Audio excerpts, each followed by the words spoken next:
कैसे हो। मैं हूँ इसके राजा। तो ये मेरा नया वीडियो है। इस वीडियो के लास्ट मोमेंट बहुत बढ़िया है।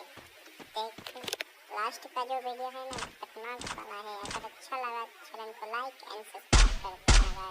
আমার একজন ফ্যান এসেছেন যিনি আপাতত ওনার মুড দেখে মনে হচ্ছে উনি ব্রেকআপ করে এখানে এসেছেন। ওনার মুখ দেখে মনে হচ্ছে আমার অনুষ্ঠানে একটু এনজয় করে নিচ্ছি, কেরম করে দাঁড়িয়ে রয়েছে একদম দেবদাসের মতো। ওর জন্য আমি একটা গান খুব মনে হচ্ছে। আমার মনে হয় ওর মতো সিচুয়েশনে এখানে অনেকেই আছে যারা সদ্য ব্রেকআপ করে এখানে দাঁড়িয়ে আছে।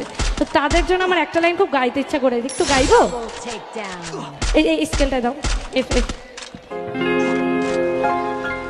ও বলতে চাইছে কেউ বোঝে না মনের ব্যথায় আমি ভালো না, প্রেমের মাঝে এত ব্যথা আগে বুঝি না। আমি জানতাম যদি অন্যের সাথে বাঁধবি সুখে